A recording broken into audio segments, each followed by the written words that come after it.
Olá, nono ano, espero que estejam bem. Aqui é a professora Ângela falando para mais uma aula de história. A aula de história dessa semana dá continuidade ao tema que nós falamos na aula de número 17, em que nós começamos a falar desse contexto de Brasil no período que a gente chama de entreguerras, né, entre a Primeira Guerra Mundial e a Segunda Guerra Mundial, uma série de questões acontecendo pelo mundo, crise de 29, Estados Unidos tentando se restabelecer, e no Brasil também essas questões não passaram em branco, muitas coisas acontecendo, questões econômicas, questões políticas muito fortes, né? E hoje nós vamos falar sobre essa crise no governo das oligarquias, né? Nós falamos um pouco sobre o significado de oligarquia lá nas nossas primeiras aulas sobre república. Oligarquia, ela significa um governo de uma minoria, né? Uma minoria de pessoas ali no poder. Então vamos ver quais são os outros elementos que nós temos para essa aula de hoje desse contexto brasileiro. Do que a gente está falando quando estamos tratando de crise das oligarquias, né? O contexto que a gente tem é o contexto de que na década de 20, por exemplo, a sociedade brasileira estava se mostrando, né, uma parte dela, alguns setores, se mostrando muito descontente com esse governo formado por oligarquias, né, por esses grupos, pequenos grupos de pessoas que detinham o poder político naquele momento, né, e também detinham o poder econômico numa certa medida, né. Então uma série de levantes, inclusive de militares, começou a ocorrer pelo Brasil entre os anos de 1922 e 1924. E esses levantes ficaram conhecidos como movimentos tenentistas, né? Porque envolviam os militares, tenentes, pessoas ligadas ao exército, jovens oficiais, né? Muitos vindos dessa classe média urbana que estava bem insatisfeita com o governo dessas oligarquias, representado aqui nessa charge que foi publicada no ano de 1925, mostrando a alternância de poder entre São Paulo e Minas Gerais. Lembram-se que a gente viu que existia, né, todo um acordo conhecido como política do café com leite, São Paulo, grande produtor de café, Minas Gerais, um grande produtor de leite. Então essas duas províncias iam se alternando na presidência da República, né, e aqui os outros estados sendo representados por homens tentando chegar nessa cadeira presidencial, mas não conseguindo. Então é todo um contexto de descontentamento generalizado. E os tenentes, né, essa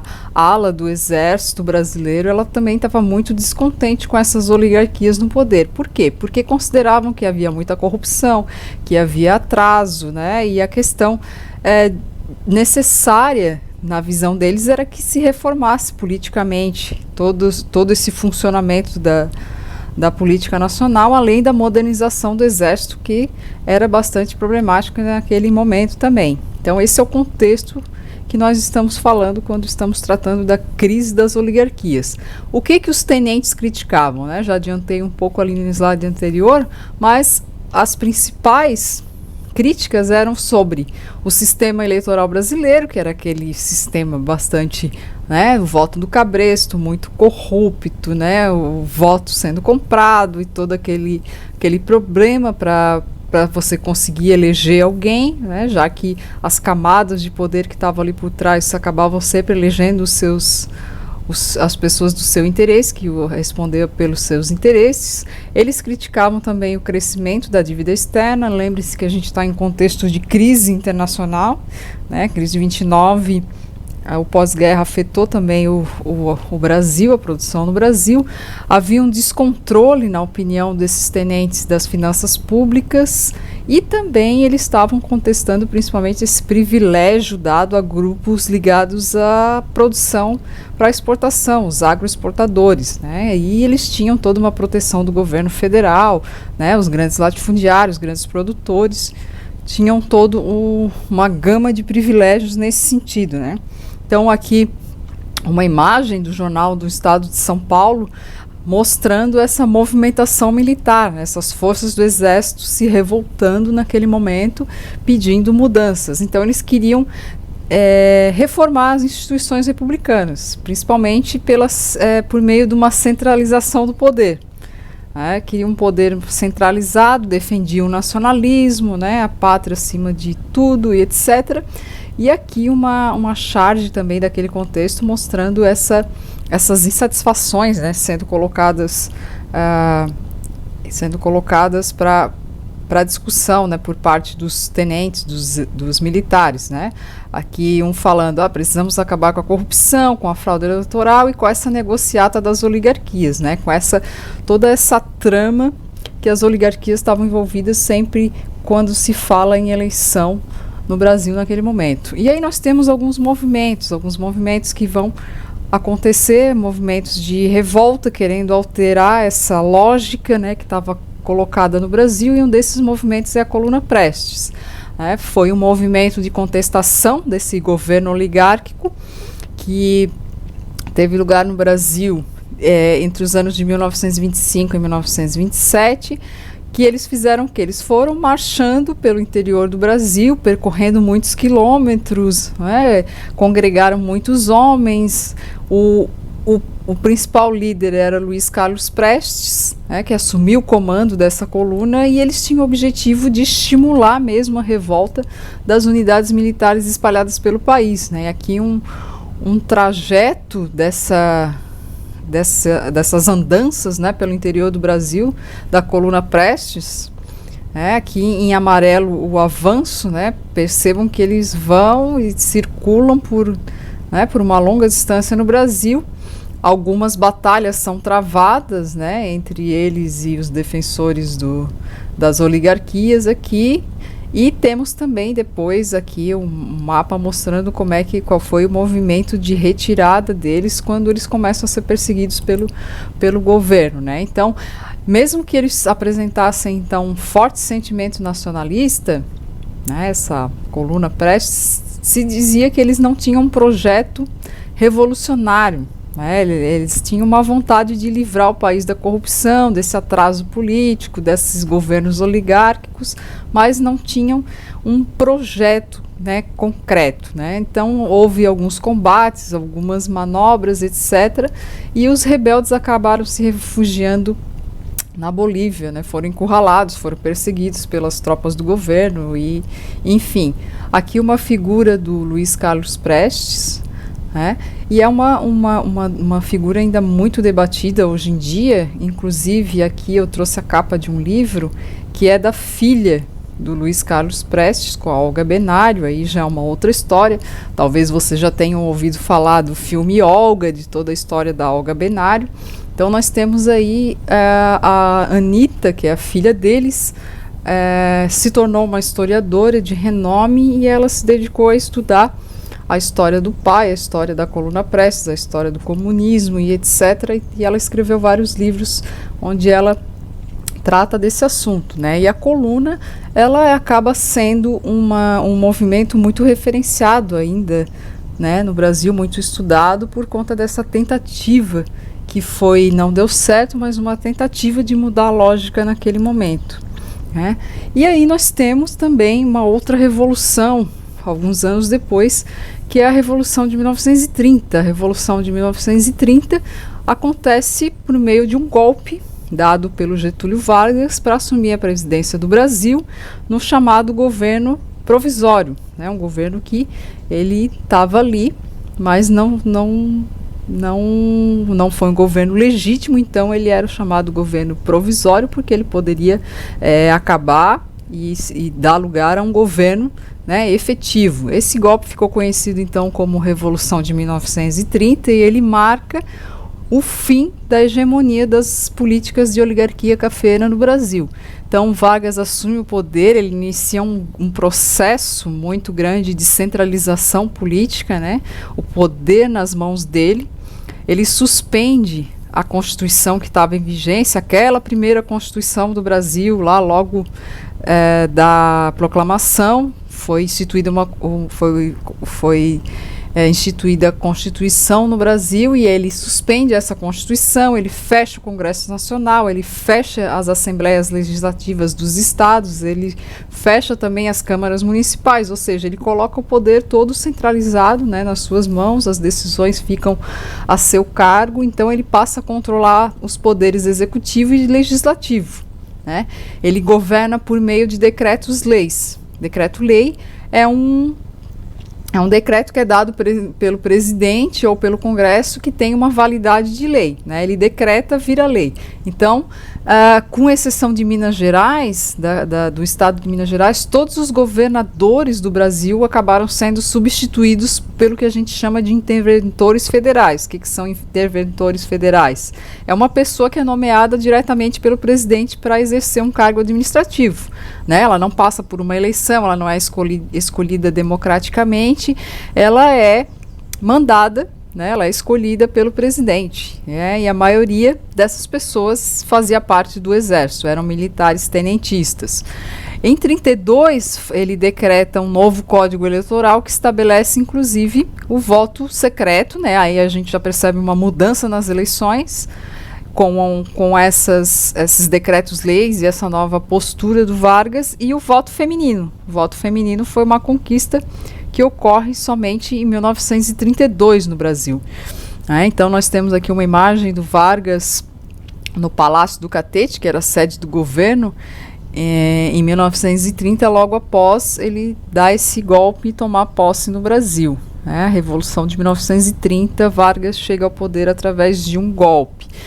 Só que 2 anos depois nós temos uma revolução, uma outra revolução, né? Por quê? Porque as relações entre esse governo provisório do Vargas e alguns políticos de São Paulo eram bastante tensas, porque eles não aceitavam os interventores que o Vargas indicava para ocupar o cargo de governo estadual. Então, algumas dessas forças que eram forças oligárquicas, ou seja, ligadas àquela elite cafeeira, aquela elite que estava no poder há anos, desde a proclamação da República, elas se sentiram fora, né, se sentiram fora de todos esses acontecimentos, sentiram que perderam poder, elas tentam se reorganizar, formam a chamada Frente Única Paulista, se reúnem com outras lideranças do Estado e lançam uma campanha constitucionalista, né? Que isso quer dizer? Eles reivindicavam a elaboração de uma nova Constituição. Por isso, esse movimento ficou conhecido como a Revolução Constitucionalista de 1932, né? São Paulo aí se colocando, né, querendo se colocar novamente como dos estados poderosos aí no novo contexto de governo, né? Então aqui um selo daquele contexto de julho de 1932 falando de São Paulo, que era a Constituição à morte, movimento de caráter constitucionalista toma lugar na cidade de São Paulo. E por quê? Porque eles acreditavam que estavam vivendo numa ditadura, né, nas mãos do Vargas. Então, vários cartazes daquele momento, como esse aqui, mostram esse levante dos paulistas pedindo abaixo essa ditadura do governo provisório que atuava através dos decretos-leis e dos interventores estaduais, né? Em julho de 32, né, depois de muitos meses de agitação política, muita manifestação popular, esse movimento ele ganha força. A indústria paulista logo começa a produzir armamentos e o governo provisório não esperava por isso, né, não esperava que os empresários paulistas também fossem aderir. Então, as tropas federais, elas não eram tão bem equipadas quanto essa força paulista que estava se colocando na rua para resistir ao governo provisório, né? Mas eles acabaram não conseguindo vencer as tropas do governo, né? Mesmo que eles tivessem se reunido fortemente, se armado, se organizado, Vargas conseguiu apoio de outros locais do Brasil e após 3 meses de muita luta, muitas pessoas, né, feridas, mortas, os paulistas acabaram sendo derrotados, mas eles conseguem o seu objetivo principal. Acaba se convocando eleições para uma Assembleia Constituinte, né, para se discutir uma nova Constituição no Brasil, e para organizar, né, constitucionalmente falando, as eleições, a escolha dos governantes, entre outras coisas que eram necessárias serem colocadas na Constituição naquele contexto. Então nós temos aqui alguns cartazes, né, mostrando esse chamamento dos paulistas, né? Você precisa lutar, você tem um dever a cumprir. Aqui uma imagem, né, dessas trincheiras de combate que existiram em São Paulo, desses embates entre o movimento revoltoso e as tropas federais do governo Vargas, e aqui um mapa mostrando essas zonas de ataque, né, onde estavam localizadas as trincheiras, as linhas das trincheiras federais, né, percebam que era um embate muito próximo, né, muito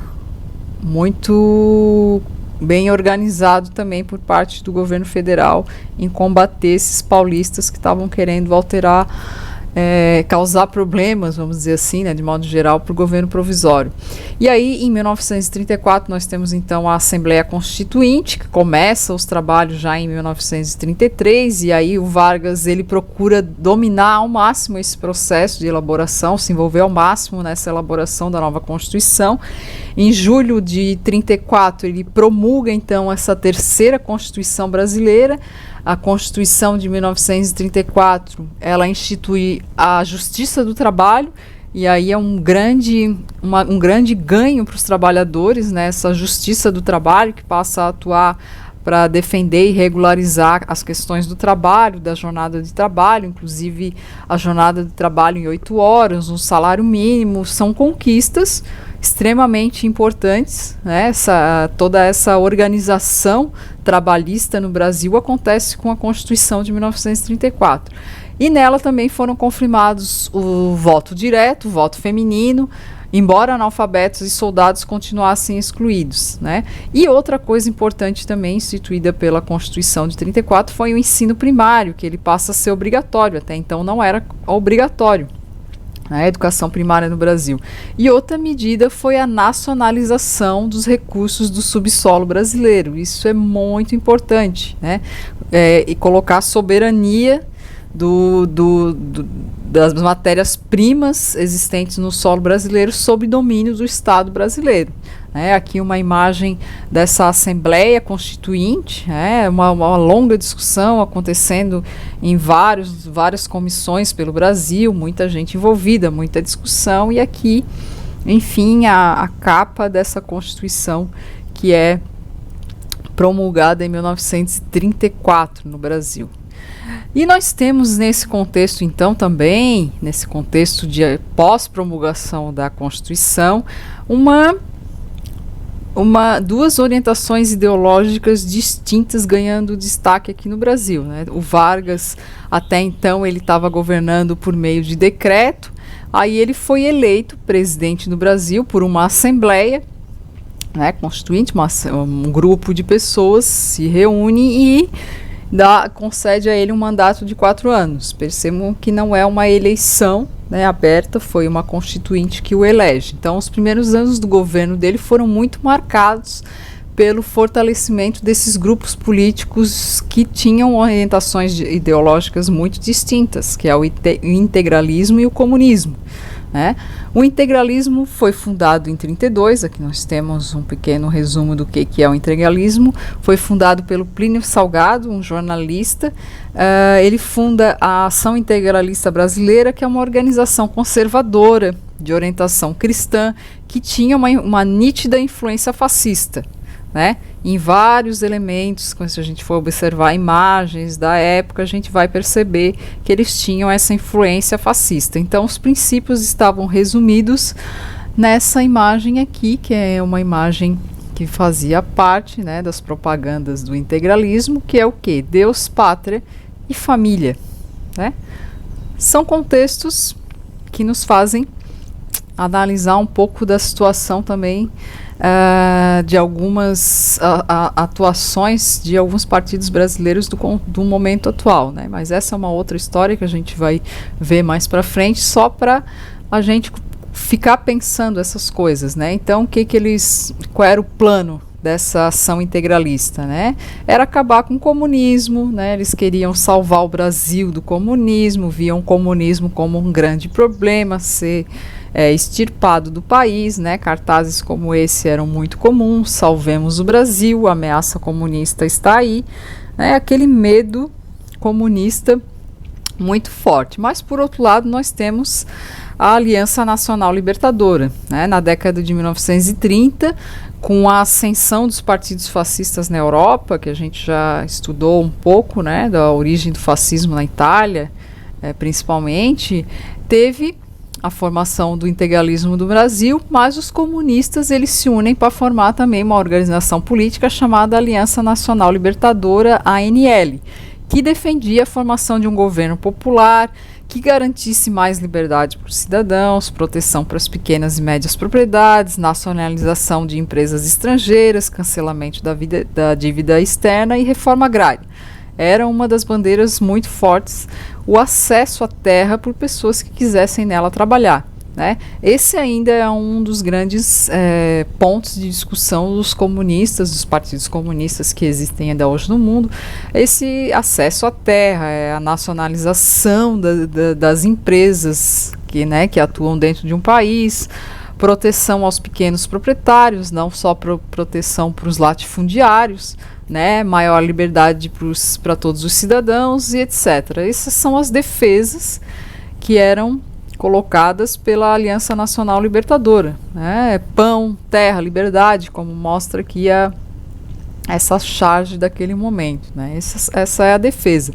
Queriam mobilizar, né, várias forças para a fundação de um partido, o Partido Comunista no Brasil, porque acreditavam na democracia, na liberdade, na paz, né, na igualdade entre as pessoas e etc. Então, a Aliança Nacional Libertadora também está se colocando naquele contexto do Brasil da década de 1930. Então, o partido acabou atraindo alguns sindicatos, a classe média urbana, representada por alguns militares, muitos intelectuais, profissionais liberais, né, professores, médicos e etc., muitos estudantes também.